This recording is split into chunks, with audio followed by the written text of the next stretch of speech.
And Janine. Hey everybody, I'm Janine Parisi with Eugene Water and Electric Board. I also serve on the Chamber of Commerce Local Government Affairs Committee. So if our program is the same and Brittany's here, I get to see her occasionally on Friday mornings, and it's good to see everybody. And Sonia.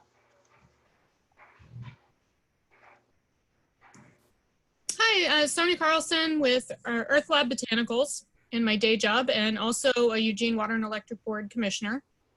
I'm also on the board of Bring and serve as a Lane Council of Governments member from the as an eWeb representative. Great, welcome. Thank you. And then I have someone else marked just as user. It doesn't say who, so you might have to unmute yourself and say who you are. There you are. That might be me. I'm having problems with my video today. This is Sarah Whitney with the Longtom Watershed Council. Is that all we're saying today? Sure, anything else you want to say? Really great to see everybody. Sorry you can't see me. Good to hear from you. It's been a while. Yes, it has. For all of us. Well, welcome. Thank you all for taking the time to meet today. Before we move into the program, does anybody have any member announcements or kudos they would like to share? You could raise your hand, or Judy. Kudos that veg is open again. Yay. Any other kudos or announcements? As far as veg, I'd love to let you guys know that we're having a Thursday music series. So now there's live music in downtown Eugene, outside on the street, Thursdays at lunchtime. We just, we thought about it, and even though every business, every restaurant I know of is operating at a loss right now, so we're basically paying to be open.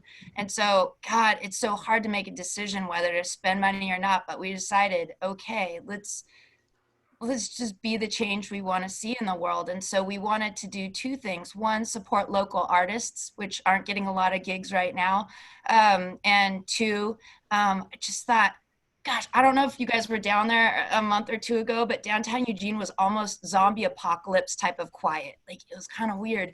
And so I just thought, oh, music, we need music. So anyway, we've been having some awesome people, solo artists that play guitar and sing and so forth. And so absolutely don't need to go to veg, just stand anywhere near it. And hopefully you can even bring your lunch. And I hope you guys get the chance to just listen to some music if you guys work downtown. That is amazing. What time is that? It's been from 11:30 till 1:30 on Thursdays, thinking about a slight shift from noon till 2, but right in there. If you go at lunch, That's I hope. so great. Good job, you guys. It's just good to hear good news. That's wonderful. Any other announcements or kudos? One other thing that if you would just indulge me is just perhaps people can briefly share, if you want to, anything that has been sort of something that's blossomed for you out of this time. I mean, it's been such a strange, long period of time now that's going on for months. But if you want to share, and you don't have to share, just anything that seems to be blossoming out of this change for you or your family. Robin.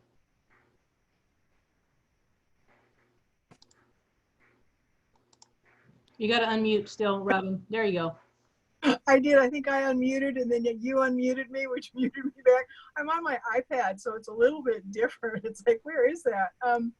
Yeah, there's a couple of things that have been happening. There's a lot of things that I wanted to have happen in terms of personal development and growth. It was business related, learning how to write, doing more blogs, those kinds of things. That's all been coming together for me, which is just exciting. I'm doing Facebook Live the second and fourth Thursday of the month, and I'm interviewing a healer, and I'm also interviewing a business or professional person, and they each talk for 10 minutes and share some tips about how to survive and thrive. And that's been really fun. Plus, I have some folks who are building their Shackley businesses. And so I've really been wanting to step into more of a leadership role, and that's been happening. So I'm real excited about all of those things. Thank you, and thank you for sharing. Yeah, it's been a time to evaluate for sure. One thing that I'll share is that I, used to see myself as a good manager, and during this time that's really not been as needed as being a good leader, and just being able to be calm and stable, and even just keep my own stability and mental health together has been very helpful to my staff, and just to kind of maintain positivity. As you guys know, we had a number of layoffs at LTD, and it was a pretty tough month, but we really are landing on our feet, and people are figuring out how to move forward with who's left and how to really support each other and regain that sense of family that LTD is known for. So it's been an interesting time, but I've really learned a lot about me as a leader versus a manager. It's been very interesting and healing.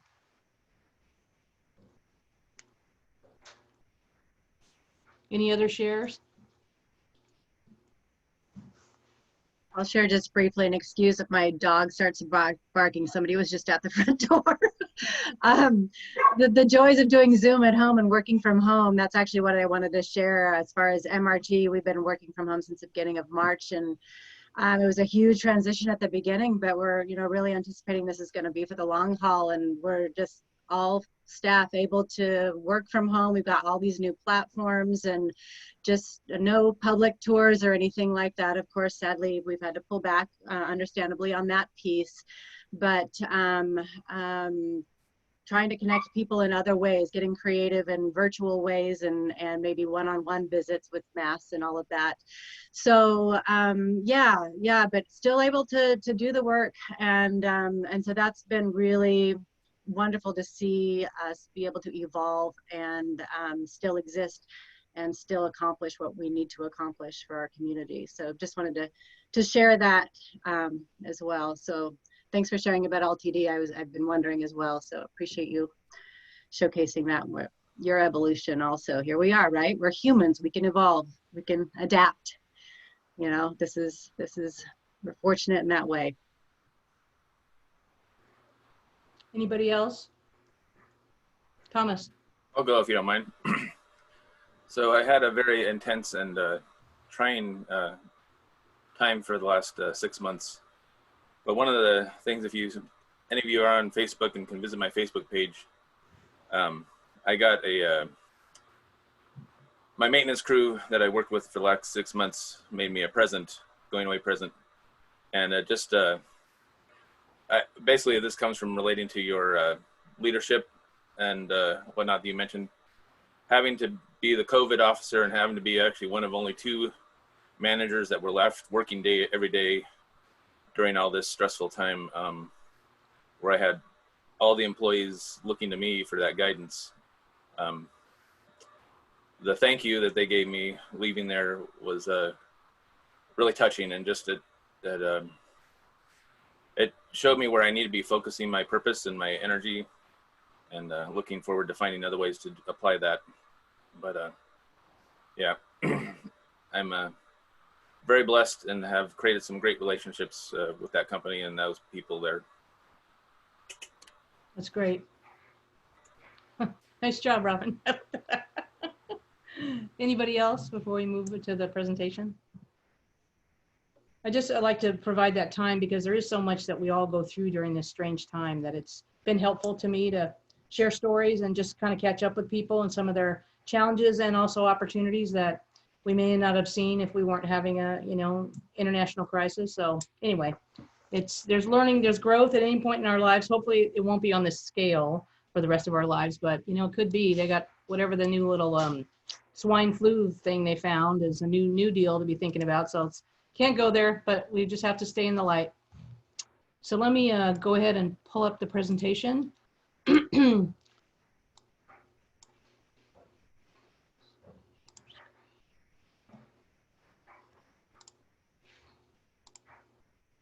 I can do this smoothly.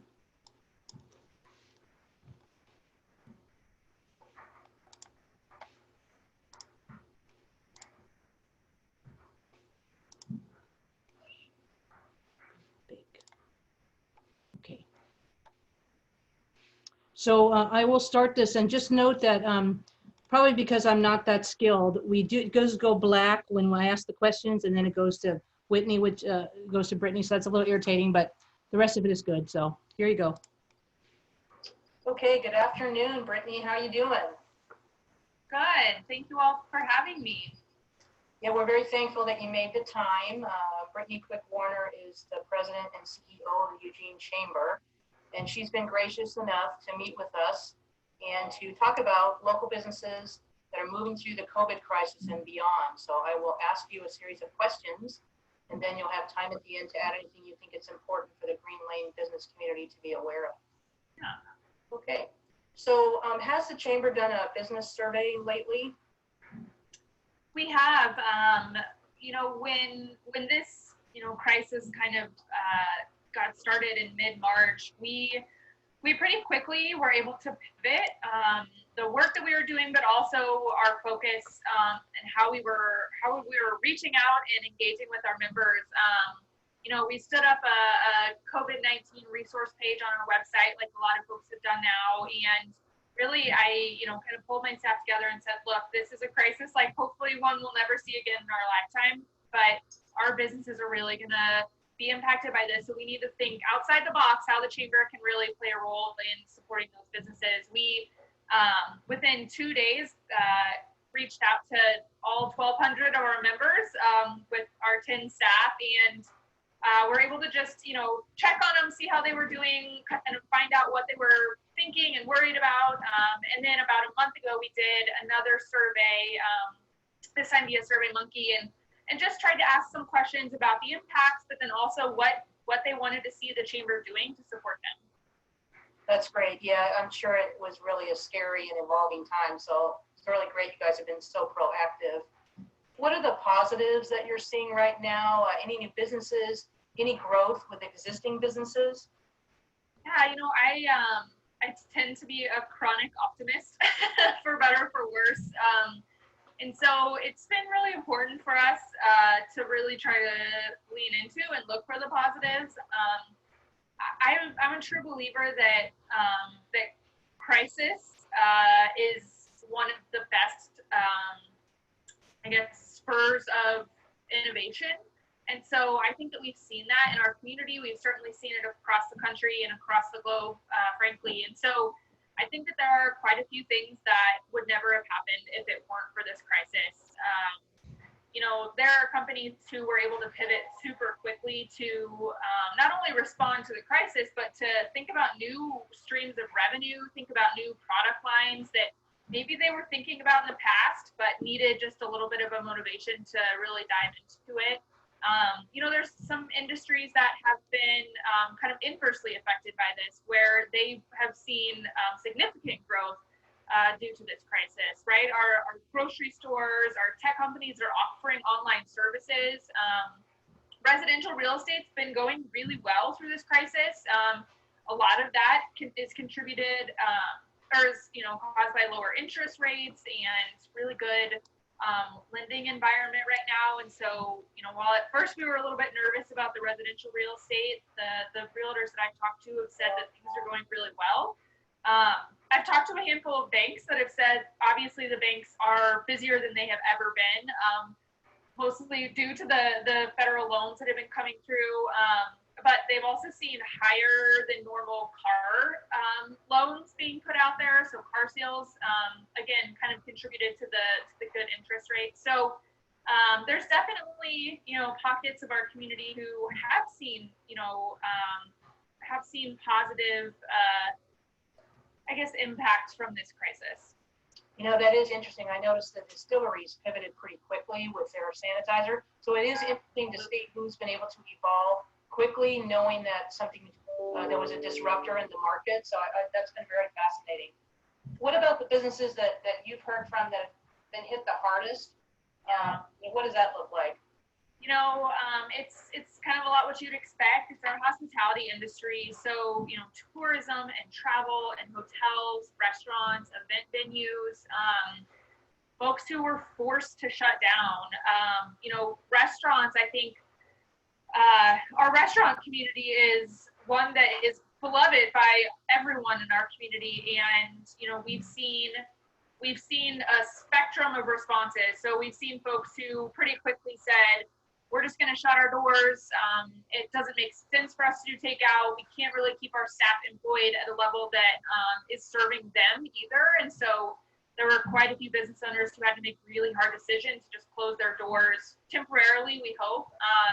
And then there were other businesses who, kind of leaned into this opportunity to really try and push at first online and takeout orders, and then now starting to reopen in this sort of new and restricted environment. So, that industry really is one that I think the community's really leaned into helping a lot too. There was quite a few different groups on Facebook that were created, just, to share goodwill with those industries. Our chamber was able to put together a restaurant list that some volunteers in the tech community actually took and made into a website now, Eugene Food Scene, where you can go and see what businesses are open and when. And so, there's been, again, some innovations that have come out of that. Our hotels have seen a significant decrease in room nights. One of our largest hotels in the area, the Graduate Hotel, they made a decision across the country to close their doors. And so, honestly, I think that losing that many rooms in our market when we did, I think probably helped some of the other hotels be able to make make do, because, they were able to kind of shift. And then there are some hotels that, they have been pushing through, and they've had some business travelers that have been able to sustain them. But, the event and hotel industry is one that's really been hit hard. Retail, same thing. Businesses who are already set up to do online retail, which is, a trend that was already happening in our world, right? These brick and mortar retailers have been having a hard time for a while. So something like this really forced folks, if they weren't already engaging in online retail, they didn't really have a chance unless they really kind of dove into that or just decided to kind of pause their operations for a while. The other big one that I think, is important to think about is nonprofits. We have an enormous amount of nonprofits in our community that do a lot of really great work and employ a lot of people. And in a time like this, a lot of those nonprofits who depend on either private donations or, like us, depend on events and membership revenue. Been really hard. Yeah, I hadn't thought about that. That is really interesting. In thinking about the restaurant, the hotel, the nonprofits, what can we do as a community to continue to support them? Obviously, we want them to survive. Yeah. What role can we play in helping with that? Yeah, I kind of alluded to it, but I think our community's really done an awesome job kind of wrapping themselves around the restaurant industry and just continuing to reach out and to visit those places either via takeout or slowly kind of going back in person. I think that the big things for me are really trying to give people grace and patience. We've heard from a lot of business owners that they are doing the best they can to make sure that they're following all the guidelines. And sometimes that means slower service. Sometimes that means, that they have to scale back their menus, their hours of operation. And so, that's caused some people to be frustrated, but I think it's just really trying to offer them grace and understanding that they're doing the best that they can. The other thing that, I just really encourage folks to do is to wear masks when you go out. As much as it, there's all kinds of contradictory research around this. To me, if we are trying to get our economy reopened, we have got to curb the increase in cases. And if there's even a chance that masks can do that, then we just need to do that if we're able, right? There's definitely some populations that, maybe it doesn't make sense for them, but we've got to do what we can as a community to try and get these businesses reopened. And to me, that's worth wearing a mask if I can, help slow down the growth of this virus. Yeah, really good, really important information. The companies that you see are pivoting and surviving, what are they doing that is different from the companies that are not faring so well, and any lessons learned there? Yeah, I think that I think we're still pretty early on in this pandemic to know what some of the longer term impacts are going to be. Really, I've only been informed at this point of a handful of businesses that are closing their doors permanently. But my fear is that in the next probably 6 to 12 weeks, we're going to start really kind of realizing the impact of this. I think folks were able to initially get some of the government funding through the Paycheck Protection Program or the emergency loans that, you know, kind of helped them weather this initial sort of shutdown. But as folks have to live in this kind of scaled back environment, my fear is it's going to be hard for them to maintain that for much longer. So I think that, you know, the businesses who were able to really quickly lean into that online business, so, you know, businesses who were able to allow their staff to work from home and they've been able to continue operations in that way, or businesses that, like I said, in the retail world that were able to, you know, pivot to online. Providing your service or business online takes a totally different level of marketing as well. And so I think that businesses who, you know, were able to maintain their marketing budgets and really were able to lean into getting the word out about the fact that they were still open or they were still doing business, I think those were able to, you know, at least kind of survive this first wave. I do think that businesses too that were able to adapt their manufacturing line. So you mentioned distilleries who were able to quickly turn to producing hand sanitizer. I think those companies who are able to pivot pretty quickly, hopefully are going to fare better than some of the others. And looking ahead, what do you see with growth or changes, the pivoting, exploring for the Eugene Springfield community going forward? Yeah, you know, it's like I said, it's still pretty early to make a ton of predictions. I personally am worried about the commercial real estate industry. I think that businesses are definitely thinking differently about the you know, what their offices look like, how they work. There's quite a few companies that I've talked to who have really, their employees and staff have really embraced this working from home culture, and that they're considering doing that more long term and maybe either reducing their office sizes or getting rid of a physical office altogether.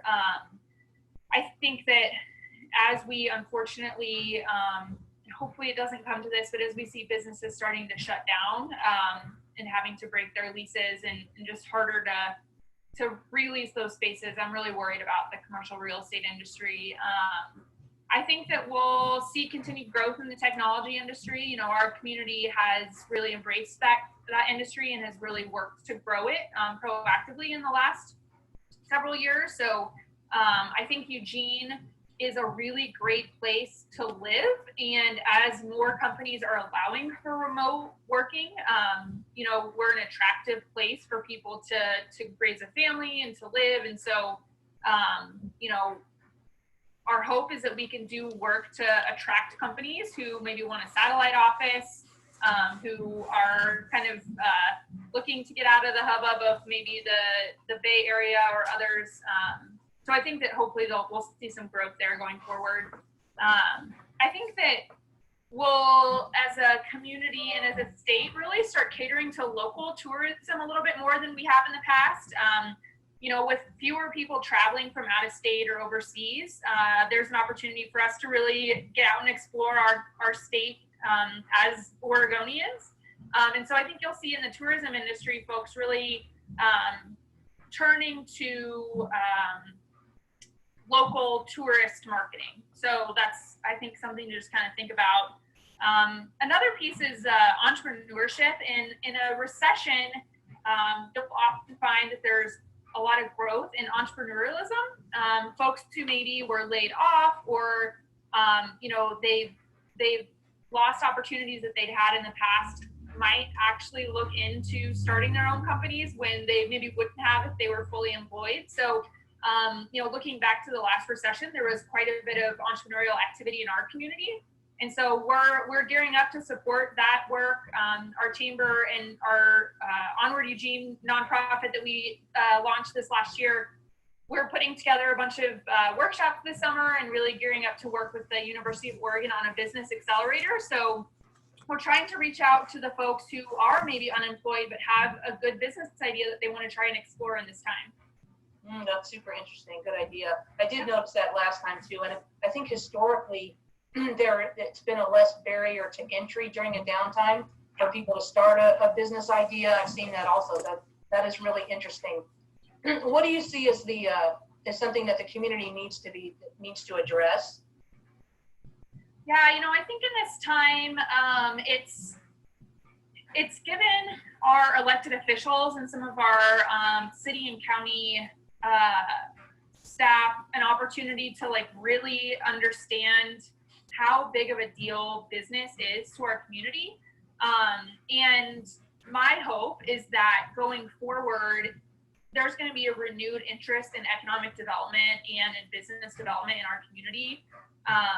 You know, we have, you know, maybe have this long-standing reputation of Eugene not being super business friendly.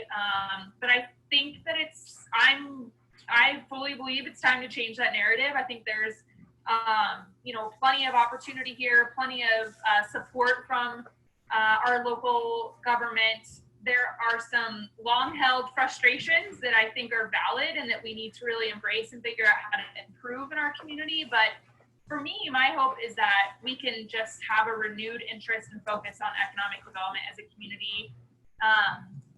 In a crisis like this, in any kind of recession, you know, we already have a crisis level homeless issue, and it's just going to increase. So we've got to continue to focus on serving and housing our unhoused. Addressing housing shortages, again, I think as folks are able to work more remotely, communities like ours are really attractive to those people. So we want to make sure that folks here in our community have opportunity to find affordable and accessible housing, and you know, that we are still attractive to other folks as well. Yeah, I mean, I think there's a lot. I think that celebrating innovation and really trying to lean in as a community to how our businesses are innovating and how individuals are innovating, and as a community, just celebrating that and celebrating change and opportunity for growth in a way that we're excited about it and not just kind of scared of or pushing it off. Yeah, those are really good points. In looking at sustainability, in your opinion and experience, what extent does the value motivate businesses to move to Eugene? And do you see that as a growing trend? If so, how can that help when we market to recruit people to come here? So I kind of alluded to this a second ago, but our chamber over the past year worked with the city of Eugene and Travelling County and the University of Oregon and some others to really try and understand our community's narrative. What is it that makes our community unique? What is it that makes us attractive? How do we capture the essence of who Eugene is in a way that helps us tell our story? We did a ton of work. We talked to hundreds of individuals. We had focus group meetings. We had large community gatherings.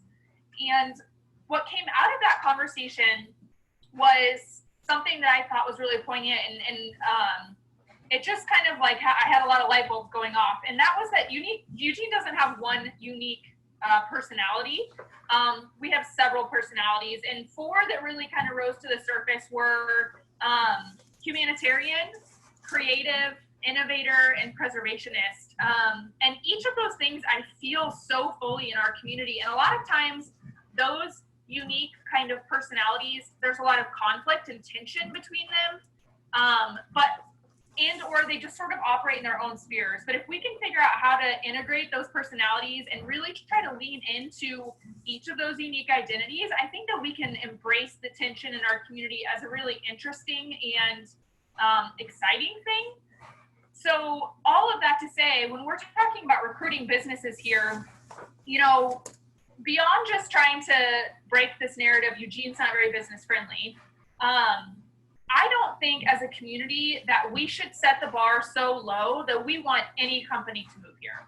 I think that as a community, our businesses who survive here are resilient, and they are, they're good businesses. And if you live in a community that has high standards and you survive, then you should be proud of being able to survive and to thrive in a community like this. And so if we can shift our mindset to really think more about recruiting businesses that value the things that our community values as well, as opposed to just casting a wide net, but really being strategic about attracting businesses who embrace sustainability, who embrace diversity, who really believe in community development and engagement. Those are the types of businesses that I think are going to thrive here. And so sustainability is a huge piece of that. It's a value in our community that runs deep. And I know that there are businesses out there who have strong values around sustainability as well. So those are the ones we should be going after and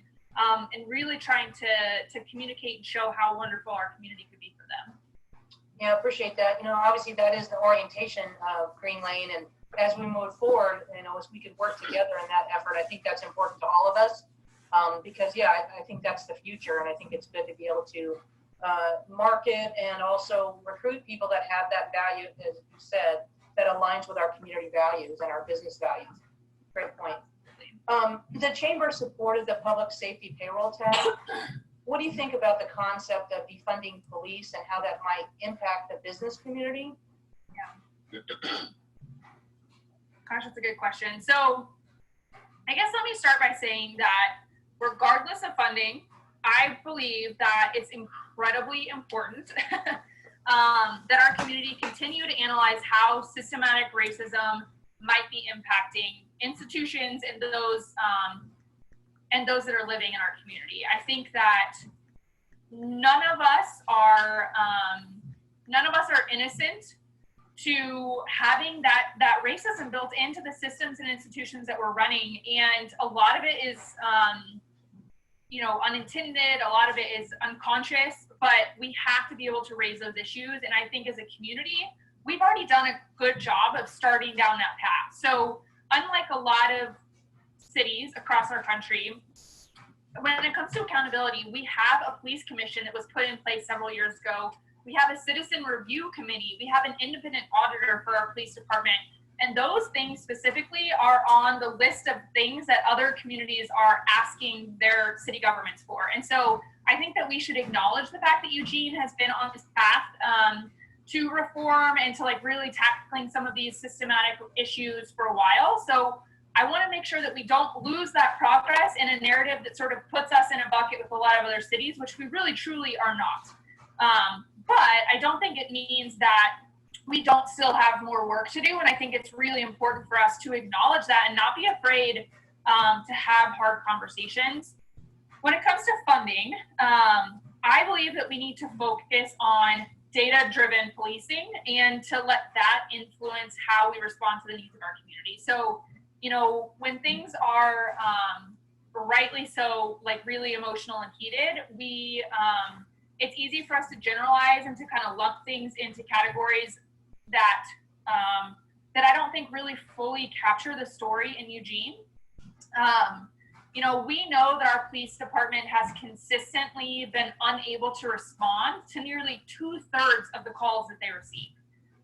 What we don't know is, of those calls, or at least I don't know, right? This is something I think our police department can educate the community on. Of those calls, what portion of them could be responded to with someone like Cahoots or a mental health specialist? And what portion are, property crimes that we need a police officer to be responding to? And using that data to really help us understand what should we be funding and how should we be funding it. Last year, whenever we were having this conversation about this community safety initiative, Chief Skinner was, I think, the loudest and very vocal about his belief that we need to right-size our response. And what that means is making sure that the response matches the incident that's being called to. So we don't necessarily need to send, and this was in relation also to our fire department's response, we don't need to send a huge engine to something that just requires, a fire or police officer in a vehicle to pull up and help out with something minor. I think that applies to policing as well. If we really think about how response matches the incident, then we can have a more intelligent conversation and a more informed conversation about what our funding should look like. So the Chamber did support that community safety initiative, and I still fully believe that public safety is our #1 economic development issue in this community. Businesses who don't feel safe are going to leave, and an employee, they're going to have a hard time recruiting staff, they're going to have a hard time you know, protecting the properties. So it's an economic development issue. And so I don't think that we can turn away from the you know, huge community conversation we had a year ago, but I do think we can look at things, you know, with a different perspective to make sure that we're embracing this idea of reform, but not getting swept under, you know, not getting swept away with sort of this national rhetoric that maybe doesn't apply word for word here in Eugene. Yeah, super interesting and good points. Anything else that you think it's important for Greenlane businesses to be thinking about right now, or to be thinking about in the next year or two? Yeah, that's a good question. You know, I had a conversation with Mary Kingston. She's the CEO at Peace Health yesterday, and we chatted about, you know, what does this virus look like in the months to come? And you know, it's pretty well known that there's modeling that suggests a second wave in the fall. My hope is that as a community, we can not lose track or lose sight of our role that we can play in keeping our cases down, so we don't have to go back in to a shutdown. I think that that's the last thing that any of us want. So trying to be as proactive as possible right now, and when things get nice and the weather gets warm and we want to be outside, do that. Take care of your mental health, take care of, you know, yourself, but do so in a way that also you know, respects the fact that a lot of these businesses are depending on all of us to help keep that caseload down. I think it's just such an interesting time that we live in, that we have some sort of way of controlling that, and that is to just be safe and wash our hands and wear masks. And as juvenile as it sounds to keep saying that, it is what it is, and we have to continue to do it. I think also, you know, my plea is that businesses will continue to support the chamber. I mentioned a little bit earlier that, you know, we financially are dependent on memberships and events and sponsorships, and all three of those things are at a pretty big risk right now. And so what we're trying to do is be able to pivot as an organization to serve these businesses the best way we possibly can. And so what I need is feedback and input, and you know, folks to not be afraid to reach out and say, hey, this is what I need, can you help me? Because we really do want to be there for the businesses.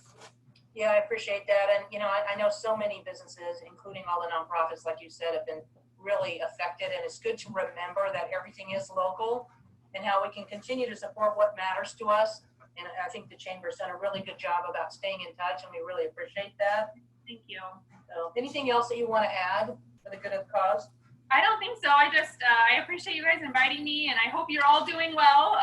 And just know that we're here for you, member or non-member, regardless. We want to help, do what we can to try and, you know, help our economy recover. Well, thank you so much. I appreciate your time, and good luck with things out there, and we'll see you soon. Thank you. Thanks, everyone. All right. Take care, Brittany. Okay, we're back. One thing I didn't mention is that she had a death in the family and was back east. And so that's why you saw the background. So just FYI, that's what was happening, is why she was outside instead of in her office. Okay. Video. Okay, so are there any follow-up questions that you'd like me to follow up with her and get back to you on? I think the background was actually her blue screen, just like Casey's. Oh, okay, good. Anyway, it was an interesting conversation, and it's interesting to see what's happening with the chamber. So they're doing some good work in spite of this crazy time. So, okay. Also, in regards to future meetings, if you have topics that you would like to see, let us know. Again, it takes us a little while to be able to schedule them with speakers because people are kind of, like I said, busy and distracted right now, but please send us, and that would be Eric Burke, Robin Forster, or myself, because we'd like to get those scheduled and so we can have really valuable meetings as we move into the future until such a time as we can meet again. I think we have some items in the chat box.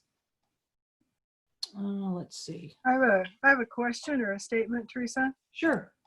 One of the things that the events committee, and I think probably the membership committee also, we were wanting to send out a questionnaire kind of like what Brittany was saying that she had done to businesses, to get a better sense of what our Greenlane businesses want, kind of towards the sustainability part of the world.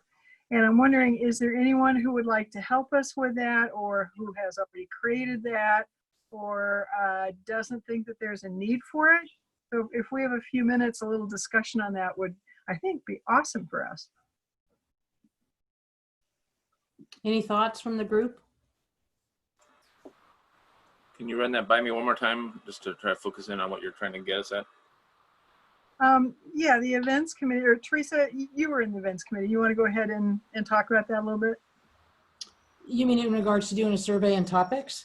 Yeah, we want to make sure that what we're doing during this time is valuable and really is timely. That's why we talked about the recycling and what was happening with recycling. And that's why we talked about what was happening with technology. And this is sort of what's happening with the business community. So things that are top of mind are things that we'd like to bring in the next few months, because those are the most helpful as we're going through this kind of strange and stressful time. So thinking about what would be valuable for you, your business friends, et cetera, would be things that we'd like to focus on. So we can either do that through a survey of our members, or you can send us information, but that is something that we'd like to have pretty tuned in to something that's valuable for our membership, because we feel like it's an opportune time to help people, or they're busy enough if the topic is not helpful to them right now. So just things to think about. I'd love to weigh in on that as well. And I have to first start by apologizing for being remiss. Robin sent me a wonderful email because I'd been threatening to move from one committee to another for ages now. And she gave me basically an invitation to do that. And I meant to take her up on it, but shoot, I haven't had that time available when they meet for forever. So I feel bad I haven't responded. But one thing that I wonder is, you know, I think sometimes we don't know what we don't know. And I wonder if, first of all, I would love to help with some event ideas. I wonder if we could embrace this moment in time where previously events were, you know, kind of local people, and it's about local business, and that's super duper duper duper important. But I wonder if in this time where we can have Zoom meetings, so perhaps the speaker could be from somewhere else, maybe we could get somebody that's the CEO of a company, you know, like that's just a really well-known. I can't help but think, yeah, that maybe we could get some big companies. I keep thinking, and you know, whatever it means, you know, Alaskan Airlines, they're doing so much with their fuels. But I also can't help but think that there's, you know, so many other places where, you know, they're making, Nestle signed on, and some other places did, to get their bottles made from this one facility that's being built. Should be going on online any moment now. It should be starting to produce, but instead of using petrochemicals, using sawdust and the lignin from that. And, you know, there's just so many cool things going on in the world. And if we're not limited by geography, I wonder if we could, you know, shoot for the moon on some of these, you know, try and go big, but then also try and stagger it with super local as well. And so if that's the case, maybe wait till the survey to give options, because how would they know what the possibilities are? Or maybe not. Maybe we just say, like, what's in your heart? What would you like in general? I'm not really sure, but just throwing it out there. You know, I always think of Henry Ford, who, when I think of surveys, you know, because he said, oh, hell, if I would have asked my customers what they wanted, they would have said a faster horse. So if they don't know what the possibilities are, maybe we could clarify that a little. Yeah, really good point. And maybe we'll loop you into the survey questions, because I think you're always good about thinking about big picture, and obviously you have a lot of connections, and so that's helpful. So we'll have you maybe add some questions to that. So Brandy, were you going to say something? Yeah, I really like that idea. That's something that we've been looking at too internally for MRT as far as speakers, since we can't do public tours, getting people publicly out on the ground. We're talking about bringing in people with different, you know, expertise from all over the nation or world, right? Because you're absolutely right. We can do that now. We're not limited by geography. I think that's a really fantastic idea. And maybe, and thinking about that, maybe there's also other communities, right? We're representing our community. Maybe there's other communities that are doing some new, exciting things in this new world that we could learn from. Some successes, some challenges. So just to throw that extra thought idea out there as well. Yeah, and if you guys hear of that too, if you do come across things that could have some applicability here, ship us an email and we'll follow up, because sometimes you just come across stuff, and I think that could be helpful to kind of open up our minds about what is possible, because people are experimenting, because the rules are kind of all thrown out the window. So I think that is an opportune time to do some things differently, and also people are practicing innovation because they have to. So I think it could be opportunity for us to learn some things that are working. So. Brandy, you guys just recently did something with a storyteller with MRT. And I know kind of really similar to this, she didn't need to be here and she was doing storytelling and it was by Zoom. Is that correct? And would you feel comfortable kind of sharing how that went and if you felt that was successful? Absolutely. And it really made me think about this as an example. Thanks for asking, Casey. So we had an author, actually a nationally acclaimed author, scheduled to speak at the Shed in March, mid-March, like 1 week before everything hit. And so of course we postponed it and just didn't know if we were going to have to cancel completely or not. And we sold out the Shed, over 750 tickets, which is kind of a rare thing. And so people were really disappointed. I was Robin Wallkimmer, Braiding Sweetgrass, for any of you that have read that amazing book. And so she also is a professor at New York University, or Syracuse, excuse me, and of course she couldn't travel. They restricted everybody from traveling soon after. So we were able to get her, she started doing a presentation via Zoom. She said she had to actually completely rewrite what she originally was going to present here in Eugene, because of course the entire world had changed. And so we had 3 weeks, 3 weeks to rethink the whole thing, put it out to our membership and beyond. And we had over almost 400 people via Zoom register. It was incredible. And it was like a sliding scale for tickets, $5 to $15, you pick. I mean, really, we're all about just trying to connect people. And it went really well. Of course, we're learning how to use this platform in a really large scale way. So that part was new for us, but overall it was hugely successful. And I think we're just seeing that people want to connect. They're home, they're sitting in front of their screens, and whatever way, a safe way to connect and to their community, to their friends, to learning. It just seems to be a huge interest right now. So it was really successful for us. Well, that's great. Yeah, I think, Tree, go ahead. Yeah, thanks for sharing about that event. And I'm thinking back to the question about the survey, and I would love to see on the survey longer, at least one question, maybe more than one question, that asks about long-term thinking. Like something that helps people imagine into like something about what does your business look like in 100 years? What does your business look like in 1,000 years? I think one lesson we can take from the pandemic is that business as usual works and continues until it doesn't. And we all know that with the climate situation, at some point it doesn't continue the way it has been anymore, right? But I feel like we're not sort of being imaginative enough and thinking about deep sustainability and long-term and how many of our businesses can even exist in a world that actually is sustainable, right? And so, I just would be really excited to see Greenlane dig in a little bit about some of the deeper, longer-term shifts that are needed, because we got to get there somehow. And the more we go proactively, the less we're sort of like forced to be responsive on the other side. Countries that dealt with SARS 20 years ago were much better positioned to deal with the pandemic, this current pandemic, when it came, because they had already started to do things differently as a result of their experience with SARS before. Good point. Thomas. So there's so many pieces here I want to actually try to catch, from Casey to Brandy and I'd actually like to wake Phil up as far as his attention, if he can listen. I've often thought of Eugene as being a leader, especially in sustainability. part of what attracted me here originally. So I'm really in favor of continuing to bring in outside information about sustainability, because sometimes we get closed in and we're patting ourselves on the back for recycling, but recycling is kind of broke. There's more to sustainability, in my view, than just the green packaging that we've been doing. And I would love to see us think outside the box. I believe we have not only McKinsey River Trust, but the Longtom Watershed's represented here.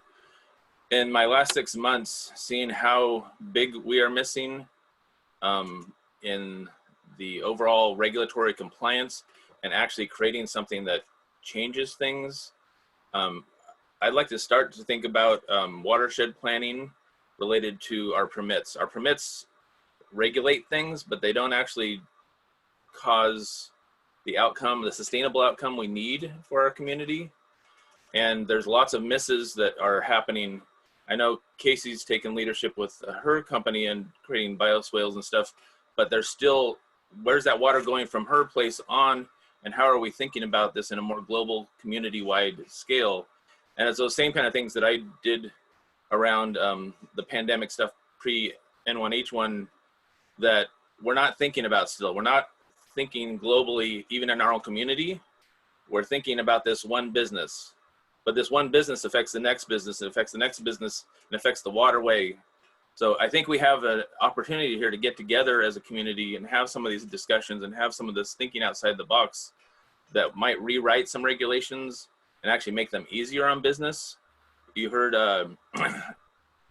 the chamber basically say that the city of Eugene is seen as non-business friendly. Well, maybe we can make business friendly by making it actually more sustainable and more integrated with what we're actually doing, actually have it mean something. Because what I find out there with the businesses is it's not that they don't want to comply, but if it doesn't make any sense what they're doing to comply, they're not likely to do it.